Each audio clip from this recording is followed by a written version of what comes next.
지금 스튜디오에는 김광덕 전 한국일보 정치부장, 백성문 변호사, 정치평론가 이종훈 박사, 한국범죄학연구소 연구위원신 김복준 박사님 네 분이 나와 계십니다. 안녕하십니까? 안녕하세요. 예, 새해 복들 많이 받으시고. 네, 새해 복 많이 받으십시오. 예, 아니 아무리 시국이 어수선해도 받을 건 받아야죠, 그죠? 복 같은 건 받아야죠.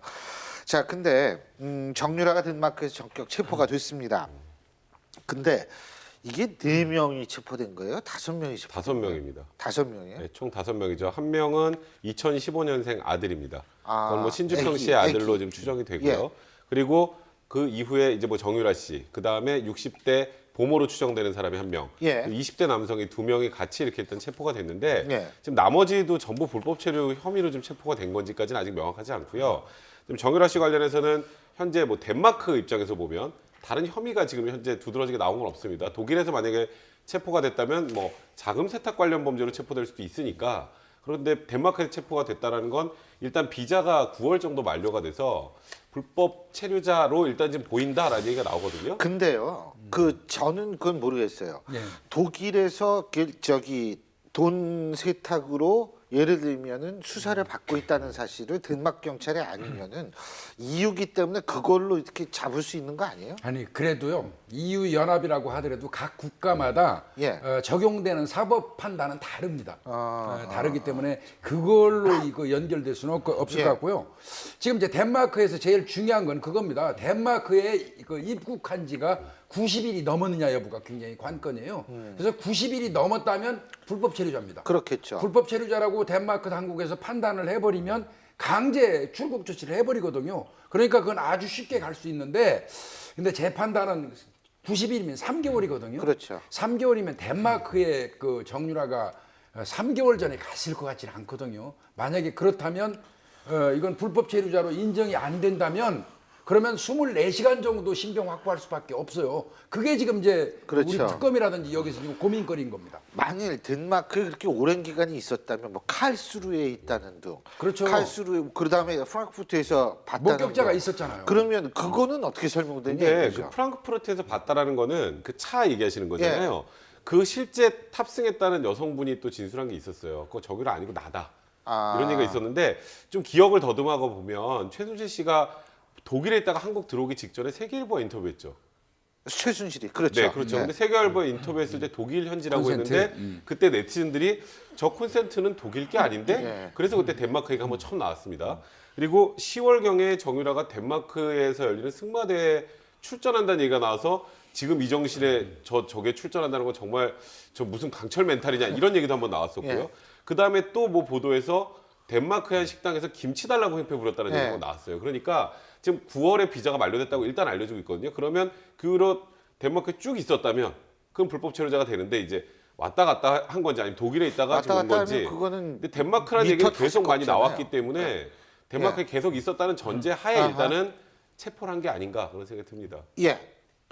제가 예. 보기에는 그러니까 저 덴마크에 계속 있었던 것보다는 독일에서 덴마크를 왔다 갔다 하면서 한 게 그런 게였기 때문에 어디에 몇 개월 체류하거나 이런 정확한 기록이 나와 있지 않을 겁니다. 아마 저도 그 유럽의 그 회사 취재차에 갔을 때 보면은 이렇게 프랑스라든가 벨기에, 독일에서 이렇게 움직일 때 보면은 전혀 체크를 안 하죠. 국경을 이동했다는 걸 체크를 안 하던데요. 그러니까 여기 덴마크에서 잡혔다고 하는 거는 첫째 본인이 뭔가 도피하려고 하는 의사가 분명히 있었다는 거. 독일에서 계속 거주하고 있다니까 뭔가 언론이라든가 한국의 이제 검찰, 경찰에 이런 걸 피하는 측면도 있고 또 하나는 독일에서 자기와 자기의 어머니인 최 씨의 여러 가지 재산 도피, 해외 재산 도피 의혹, 자금 세탁 이런 수사에 착수했다고 이런 게 나왔기 때문에 그런 측면을 피하기 위해서도 덴마크로 가 있었던 게 아닌가 이렇게 생각이 듭니다. 덴마크에 입국한 거는 금방 찾을 수 있을 거예요. 덴마크에도 CCTV가 촘촘하게 돼 있고요. 그 다음에 차량에 이동 경로 블랙박스 같은 게 있어요. 그런 게 있겠죠. 그러니까 그걸로는 충분히 할 겁니다. 근데 20대 남성이 2명 같이 이 체포가 네, 됐다는 건데 뭐 데이비드 유는 없었다는 얘기 아니에요? 예, 그럼 그 이 윤씨 사람들은 형제는 뭔지- 없었어요. 윤씨 형제는. 예. 그러면은 도대체 누구냐 이거죠. 그 승마 관련된 코치이거나 근데 예. 제 판단은 보디가드일 가능성이 많아 보이고요. 나이 드신 분 한 분이 이 사람이 있었다고 아직도 그랬는데 그러니까 정유라가 돈이 많은 거죠, 그러니까. 그렇죠. 돈이 많은 거죠. 보디가드까지. 돈이 있기 때문에 돈 때문에 주변 사람들이 붙어 있는 거죠. 근데 이번에 이제 어찌됐건 예. 그 한 언론이 이제 제보를 해서 잡혔다는 거 아닙니까? 예. 국내 언론 기자들 예. 좀 이제 추적을 예. 하다가 그 일행 전부가 아닌 것 같아요. 네. 그러니까 이제 그 아무래도 차량 이동 관계도 있고 하니까 일행 전부가 다 이렇게 이번에 긴급 체포되거나 이런 상황은 아닌 것 같고요. 전체 일행은 훨씬 더 규모가 더 우리가 상식적으로 생각하더라도 한 10명 정도는 된다고 봐야 되지 않겠습니까? 말 관리하는 사람들도 있는 것이고요. 또 뭐 돈 그 관리해 주는 사람도 또 우리가 따로 알고 있는 사람이 또 있고. 자, 그렇기 때문에 그러니까 이번에 이제 어찌됐건 거기 이제 제가 보기엔 근거지를 덴마크에 마련한 것은 굉장히 오래전부터였을 가능성이 높다라고 봐요. 그러니까 최순실 씨 그 인터뷰도 그렇다면 덴마크일 가능성이 높고 일종의 안가를 마련해 놓고 어쩌면 독일 쪽으로 일부러 자꾸 출몰을 했을 가능성은 있다. 그러니까 국내 언론에 오히려 좀 성동격서. 그렇죠. 예. 혼선을 주기 위해서 그랬을 가능성이 오히려 더 높지 않나 이렇게 생각하고요. 예. 그런데 어찌됐건 기간이 만료된 상태에서 그냥 약간 그 덴마크에서 은신하면서 좀 활동을 하다가 우연찮게 이번에 이제 결국 체포된 게 아닌가 그렇게 생각합니다. 혹시 말해요. 이 도피 독일하고 덴마크 왔다 갔다 하는 그 도피 경로가 정유라 최순실의 은닉 재산과 관련이 있을 가능성 김 박사님 어떻게 보십니까? 그거는 충분히 어떤 근거지는 있어 보여요. 예. 저 사람들이 출몰한 지역이 전혀 생뚱맞은 곳으로 출현한 것 같지는 않습니다. 아하. 덴마크도 그 승마장이 있는 그 인근이라고 하고 이번에 검거된 것도. 예. 그다음에 뭐 이런 거 보면은 그 연결고리는 좀 있어 보입니다. 그리고 제가 판단할 때는 좀 이종훈 박사님 말씀하신 게 맞는 게 전체가 그 체포된 것 같지는 않아요. 정유라가 이제 우리가 계속 얘기하지만 20살이에요. 예. 이 정유라한테 최순실이 어떤 그 자금 관리라든지 이런 전권을 맡겨가지고 행사하게 하지는 않았을 겁니다. 그렇다면 자금 관리하는 사람 아마 개개의 어떤 그 역할 분담하는 인력들이 어느 정도 조직적으로 짜 있을 거라고 판단됩니다. 그리고 조금 전에 재산 말씀하셨는데 재산 관련해서는 뭐 아직까지 확인은 안 됐으나 그러니까 그런 추정 보도는 나온 바가 있지 않습니까? 뭐 그러니까 몇 유럽 전역에 천억이다, 뭐 뭐. 리히텐슈타인이라든가 뭐 네. 스위스라든가 특히 이제 재산 도피하기가 좀 예. 좋은 그런 이제 지역에다가 이제 많이 이렇게 재산을 은폐해 놨을 거다라고 그렇게 지금 보도가 나온 바가 있는데 그거는 사실은 사실일 가능성이 좀 의외로 좀 높다라고 보고요. 아마 그런 관점에서 독일에도 재산을 이제 마련했지만 그 부동산을 마련한 거 아니겠어요? 거처로. 그러니까 덴마크도 이미 사실은 덴마크 예. 같은 경우 이번에 포착되기 전에 이미 있었을 가능성도 있다 이렇게 예. 생각합니다. 근데 이번에 이제 주목할 만한 거는 이번에 최순실 이 국정농단 사태와 관련해서는 이 언론의 조사력, 수사력 이게 굉장히 크게 기여하고 있지 대단해요. 않은가. 예. 사실 검찰, 경찰이 검찰, 특검, 경찰이 보면은 이 언론에서 먼저 제기하고 뭐 태블릿 PC뿐만 아니라 예. 뭐 동영상이라든가 그다음에 여러 가지 보면 그거 하고 따라서 수사하는 게 굉장히 많아요. 근데 이번에도 체포하는데 언론이 도움을 준 게 사실이라면 저도 같은 기자 해본 경우는 아마 이랬을 겁니다. 그러니까 이제 지난번에도 이 덴마크에도 승마 훈련장이 있어서 거기에 그 식당에도 나타났었다는 얘기가 나왔었거든요. 그러면은 언론들은 여러 가지 교민들이라든가 해서 어디에 나타날 만한 곳이다 하면 그 주변에 있는 모든 여관에 기자들이 전화를 다 겁니다. 다 걸어가지고 거기에 이 여권이라든가 제출해야 되지 않습니까? 기록할 때. 그렇죠. 그러면 최소한 정유라의 이름으로 안 했다면 거기 정이 왔다 갔느냐, 김이 왔다 갔느냐, 제이비도 윤이라면 윤이 왔다 갔느냐, 김이박 이렇게 다 해서 다 물으면은 아주 일일이 하기 때문에 거의 전 세계 다 수사력을 동원할 정도로 우리 언론이. 근데 외국에서 문제가 되면 외국에서의 그 중요범인 그 수사는요 예. 경찰이 가서 힘을 쓸 수가 없어요. 근데요, 지금 이제 문제는 뭐냐면 정유라가 언제 돌아오냐 이 부분인데 지금 뭐 경찰이 긴급 인도 구속 뭐 이런 예, 거 예. 이게 뭐예요? 긴급 인도 구속이 뭐냐면요. 예. 범죄인 그 인도 요청을 우리 정부에서 할 거를 전제로 해서 예. 조만간 지금 아직 시간이 없어서 그러니까 우리가 범죄인 인도 요청을 너희한테 할 거니까 잡아둬라. 그때까지 이 사람 내보내지 말고 그거 잡아둬라 이런 게 이제 긴급 인도 구속인데요. 예. 이건 이제 바꿔서 얘기하면 긴급 인도 요청을 하겠다는 전제하에 하는 거잖아요. 예. 그러면 재판을 해야 돼요.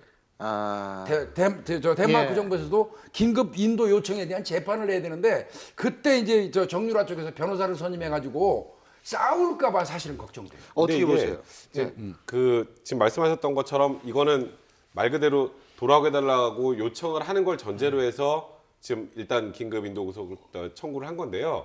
지금 현재 보면 인터폴 적색 수배령도 아직 완벽하게 내려진 게 아니죠. 그리고 그다음에 지금 여권 무효 조치도 완전히 끝난 게 아닙니다. 그럼 언제든지 풀려날 가능성이 있으니까 일단 묶어놓되 말씀하셨던 것처럼 나중에 재판을 해야 되는데 지금 정유라 입장에서 한번 생각을 해보면 정유라는 지금 덴마크에서 만약에 범죄인도 요청에 관련된 재판하게 되면 구금 상태로 받아야 될 가능성이 굉장히 많습니다. 또 도망갈 수 있으니까. 예. 그러면은 그것로 유섬나가 옛날에 했던 것처럼 2년 몇 개월 끌면서 거기 구금될 이유가 있을까요? 한국에 오면 지금 우리 온 국민이 공부는 하고 있으나 죄명은 업무방해죄입니다. 예. 업무방해죄. 그 2대 입학. 네, 2대 그거죠. 입학. 예. 그것도 이제 사실 주도적으로 한 건 예. 최순실이기 때문에 정유라에게 그렇게 중형이 예상된 상황이 아니에요. 그러면 정유라 개인만 놓고 보면 예. 한국으로 돌아오는 게 훨씬 이득입니다. 거기서 버티지 않고. 왜냐하면 거기서 버티고 나중에 다시 들어오면 여기서 버티면 버티는 대로 또 구금이 되고 한국에서 또 그것 때문에 괘씸죄로 또 처벌 더 중하게 될 가능성이 많기 때문에 저는 뭐 개인적인 생각으로는 지금 현 시점에서 당장 바로 들어오진 않더라도 한국으로 들어오는 쪽으로 결정을 할 가능성이 많다. 그런데요, 저는 아마 그 조언하는 세력이 만약에 있다면요, 전략적으로라도 특검 해체되고 난 다음에 한국으로 오는 거를 선호할 가능성이 더 많아. 조언이라는 게 도와주는 사람. 도와주는 사람들.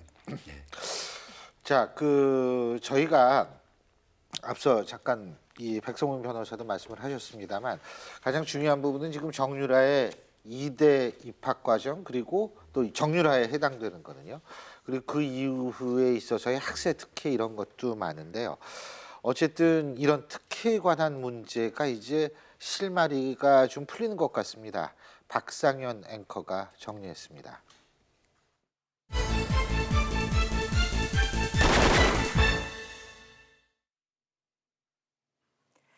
네, 승마 선수 정유라, 최순실의 딸 정유라.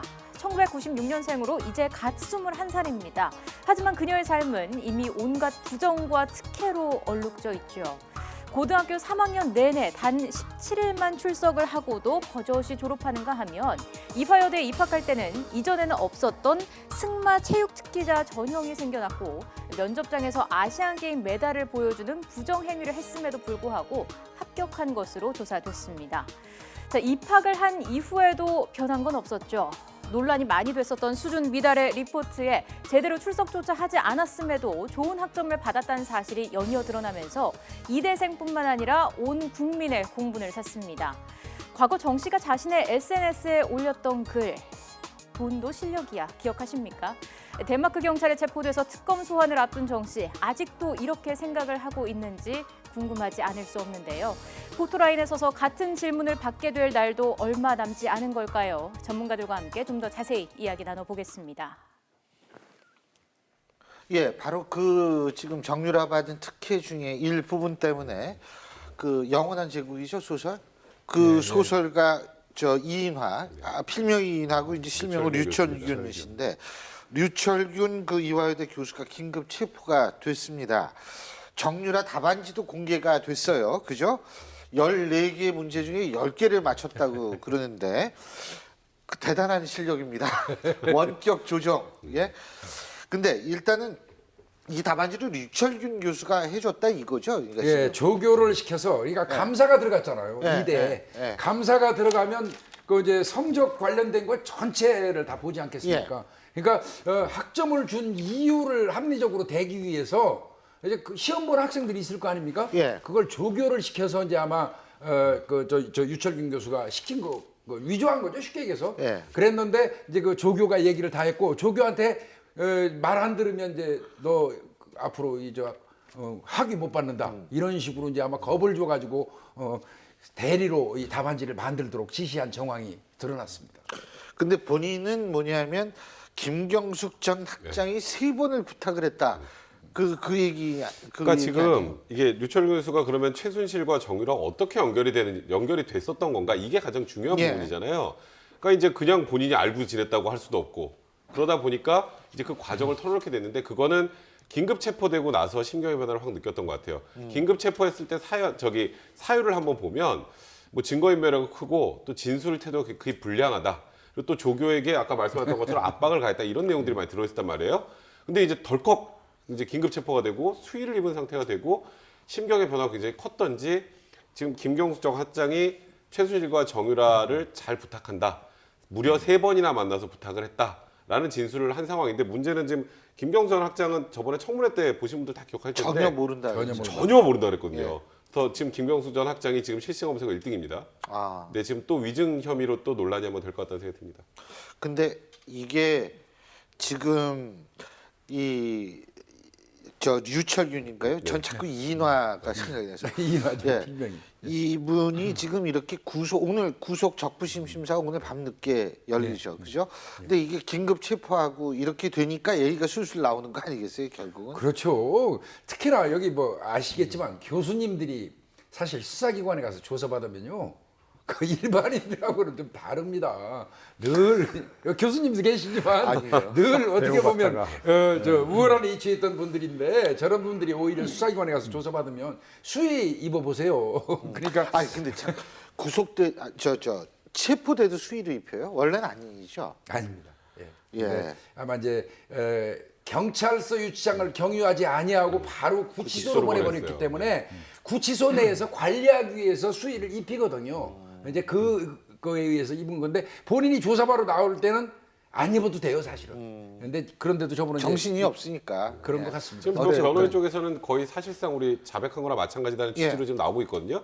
오늘 아까 구속적부심이라 영장실질심사가 3시에 열렸고 아. 오늘 이 방송 중간에 나올 수도 있고요, 결론이. 그렇지. 아니 끝나고 나올 수 있는데 이제 밤에 나오게 되는데 지금 사실 유철근 교수 측 변호인은 이제 뭐 위조 여부 아까 말씀하셨던 거 아니 그거는 그 상대방 의사에 반해서 위조를 해야 되는데 저희 정유라가 원해서 한 거니까 위조가 아니다.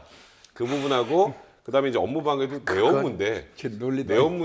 내업무니까 업무방해가 아니다는 취지의 이제 주장과 나머지 지금 관련되고 김경숙 그 학장에 관련된 거 다 털어놓지 않았느냐 선처해달라고 지금 해놓은 상황이라 영장이 발부 여부는 예. 저도 좀 불확실하다고 생각이 드네요. 근데 제가 보기에는 이번에 어찌됐건 그 김경숙 전 학장이 딱 걸린 것 같아요. 걸렸어요. 예, 딱 걸렸고 그리고 사실은 최순실 씨가 지난번에 그 감옥소에서 진행된 그 청문회 때 김경숙 전 학장을 아냐고 그러니까 안다 그랬어요. 유일하게. 아니요 잘한다라고 자, 얘기했어요. 80년 먼저부터 예, 안다 그랬죠. 그냥 기억은 안 아는 나는데. 그냥 아는 정도가 아니고 잘한다라 그랬거든요. 최순실 씨가 잘한다고 그랬고 또 이 지금 유철근 교수가 뭐 3번이나 와서 했다. 그러면 부탁했다 그러고. 이 꼼짝 못하게 돼 있어요. 이 꼼짝 마라 상황이 돼버렸다. 이제 실토를 해야 되는 상황이 됐고 그렇게 됐어요. 김경숙 전 학장이 사실은 실토를 시작하면 이 총장부터 시작해서 그 사람들 다 지난번에 청문회 때 나왔을 때 보니까 입 잘 맞춰가지고 나왔더라고요. 그게 지금 다 깨져나갈 상황이 좀 된 거 아닌가. 저는 그렇게 생각하고. 근데 이번에 저는 어찌됐건 이대 상황은 모든 학교 내에서 발생할 예. 수 있는 그 비리의 하여튼 종합판 결정판이다. 아닙니까? 그러니까 이번에 다 드러날 가능성이 굉장히 높아졌다. 저는 이번에 예. 특검에서 그러니까 이인하 교수, 유철균 예. 씨를 약한 고리를 정확하게 잘 찾아낸 것 같아요. 그러니까 그동안 이 총장과 학장과 입학처장 사이에서 서로 이 사학에서의 소위 봐주기 커넥션이 있지 않습니까? 그래서 이렇게 신의를 지켜서 그걸 덮어주면 서로 나중에라도 챙겨주는 그런 커넥션이 있다고 봐야 되는데 그런 거 별로 없는데 그냥 개인적으로 그냥 아니 이번에 보인 행태는 그런 건데 다 그런 건 아닙니다만은 사학이 다 그런 건 아닙니다만은 근데 여기서 유철균 이거는 범죄 공모니까 그렇게 그렇죠. 되는 거죠. 예, 이번에 답안지를 위조한 게 분명히 드러난 데다가 답안지 위조한 게 분명히 드러났고 그다음에 유철균 씨가 나름대로 이제 명예를 중시하는 사람인데 딱 걸었기 때문에 자기의 윗선인 김경숙 학장을 이제 불었는데 거기에 근데 이제 이 와중에도 조금 신빙성이 좀 떨어지는 게 있는데 작년 4월에 최순실 씨 모녀를 만났는데 딱 1분간 만났다. 근데 그것도 좀 믿기지가 않아요. 아니 1분간. 어떻게 1분을 만나면 인사만 하고 지나갔나? 안녕하세요. 근데 어쨌든 이게요. 이 성적 문제뿐만 아니라 입시 비리 같은 경우에는 정말 지금은 60만은 안 됩니다만 50만 정도 되는 이 수험생들 학부형들이 정말 붕괴하는 겁니다. 그러니까 특검이 이걸 하루빨리 좀 분명하게 해결을 해줘야 될 거라는 생각이 듭니다.